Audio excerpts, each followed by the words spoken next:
মায়ের সাথে জীবনে প্রথম পিকনিকে যাচ্ছি, তাও আবার আমার সন্তানকে সাথে করে। এটা ছিল শীতকালের ভিডিও। তো ফ্যামিলি মেম্বাররা সবাই মিলে পিকনিকে যাচ্ছি।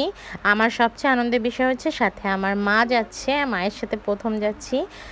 ফাতিন বাবু এই তো নানুর কাছে বসেছে, ইন্তিশার আম্মু আর ফুপু এরা একসাথে বসেছে।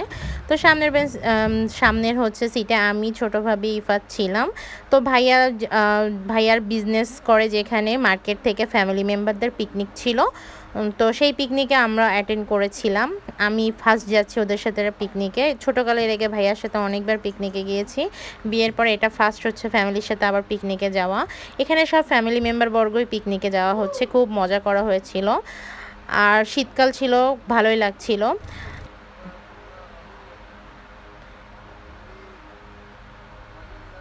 আর পিকনিকে যাত্রা শুরু করার আগে এখানে যাত্রা মানে যাওয়ার জন্য দোয়া পড়া হচ্ছিল। দোয়া পড়ার পরে গাড়িটা ছেড়ে দিয়েছিল। আর এত সুন্দর একটা জায়গায় গিয়েছি, আপনারা নেক্সট ভিডিওতে দেখতে পারবেন। খুবই ভালো লাগছিল পরিবারের সাথে অনেক দিন পরে যাওয়া। আর এদিকে হচ্ছে সবাই কে নাস্তা দেওয়া হচ্ছিল। সকালের নাস্তাতে ছিল হচ্ছে ডিম সিদ্ধ, কলা, পাউরুটি, চকলেট। শীতকাল বলে সবার গায়ে সোয়েটার দেখা যাচ্ছে। আমি একটু ভিডিওগুলো লেটে শেয়ার করছি সবার মাঝে। তো এখন আমরা আমাদের নাস্তাগুলো বুঝে নিচ্ছি, ভাইয়া সবাইকে নাস্তা দিয়ে দিচ্ছিল। আর বাসা থেকে তো আমরা অনেক নাস্তা তৈরি করে নিয়ে গিয়েছি, মানে ওখানে যাওয়ার পরে রান্না হবে, তারপরে তো খেতে দিবে, তার আগে হচ্ছে বাসার নাস্তাগুলো আমরা টুকটাক বাচ্চারা সবাই মিলে খাওয়া দাওয়া করে নিব। গাড়ি ছেড়ে দিয়েছি, আমরা কুষ্টিয়ার উদ্দেশ্যে রওনা হয়েছি। কুষ্টিয়া কোনো একটা পিকনিক স্পটে যাওয়া হচ্ছে। আর কুষ্টিয়া শহরে হচ্ছে আমি একটা জিনিস দেখলাম, মাঠ কি মাঠ, শুধু তামাক আর তামাক। এখানে চাষিরা মনে হয় সব সময় তামাকের চাষই করে। কুষ্টিয়া শহর মনে হয় তামাকের জন্য বিখ্যাত। কুষ্টিয়া শহরের থেকে শুরু করে যতদূর যাচ্ছি শুধু তামাক আর তামাক গাছ। ভালোই লাগছিল। ফার্স্ট তামাক গাছ দেখলাম, অনেক বড় বড় পাতা তামাক গাছের। আর এর লালন শাহ মাজারে যাওয়ার আগে এই ইয়েটা পড়ে, লালনের হচ্ছে ছবি, খুবই ভালো লাগছিল দেখে। খুব সুন্দর একটা দিন পার করেছিলাম পরিবার পরিজনদের সাথে পিকনিকে, অনেক মজা করেছিলাম। তার কিছু অংশ আপনাদের মাঝে শেয়ার করছি। অনেক সময় লেগেছিল কিন্তু ভালোই লাগছিল জার্নি করতে। আমার খুব ভালো লাগে, আমার জার্নিতে কোনো মানে কষ্ট হয় না। দেখেন মাঠ কি মাঠ, শুধু তামাক আর তামাক। আর বাদবাকি মাঠগুলো এরকম ফাঁকা পড়ে আছে, জানি না এখানে ধান চাষ করে কিনা। তামাক কি 12 মাস চাষ হয় সেটাও জানি না। আর কুষ্টিয়া শহরের রাস্তার দুধারে প্রচুর পরিমাণে ধুলা বালি, কি বলবো। আমরা প্রায় পৌঁছায় যাওয়ার পর্যায়ে।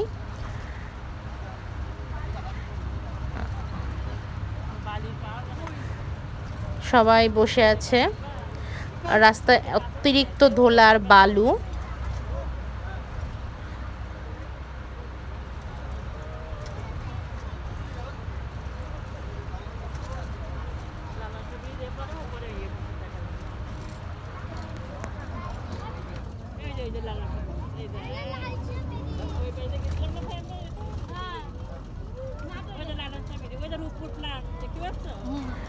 পদ্মার পাড় আর হার্ডিন ব্রিজ,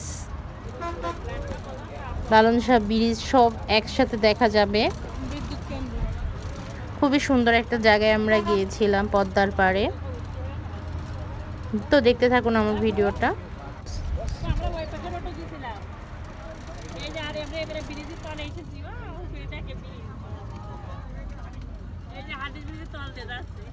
হারিন ব্রিজ তাই না?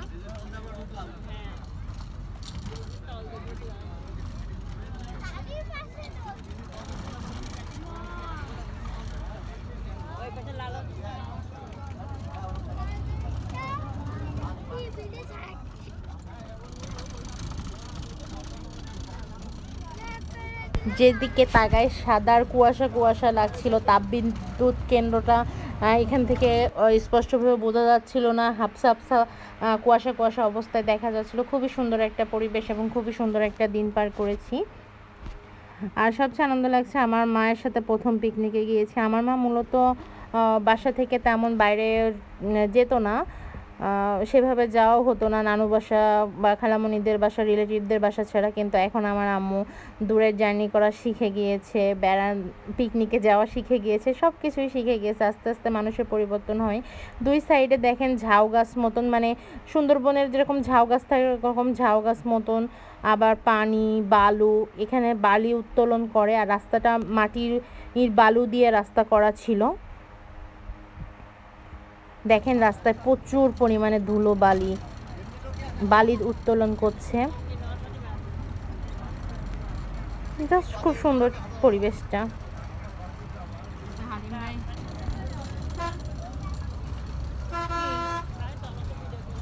কি ভাবি?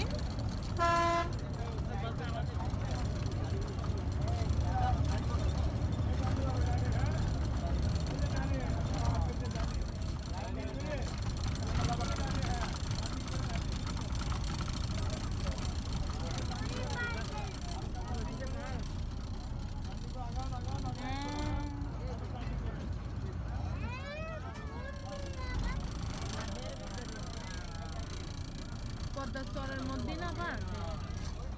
চরের মধ্যে পার্ক একটু ঘুরবো না? আমাদের যে দিলাম কুচকে ওইটাই ভালো লাগে না, উঠের বাড়ি। আরে না, আমাদের নিয়ে গেলে হয় পদ্মার ওপারে গাড়ি পারবে জনপতি 5 টাকা। এই জন্য এখন রাস্তায় এখানে এইটা জি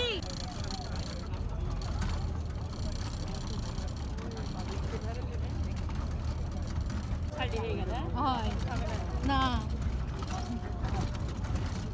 এটা পদ্মা চরের জমি। হ্যাঁ, এই ভিডিও গুলোরে বলে কন্টেন্ট। হ্যাঁ না, ভিডিও আমার নেট থাকলে আমি এখানে লাইভ করতে পারতাম। ভুল হয়ে গেছে বুঝছেন। দেখি ওর আব্বুরে বলবা না একজনে কিনে দাও।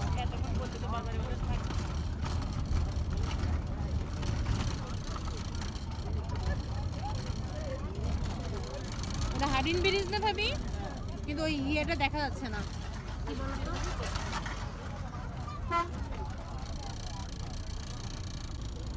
বাবু স্থির হও, ওখানে টাকা দেবে, টোকেনটা গোছাবে, তারপরে আঙ্কেলটা সব ঠিক করে নিই।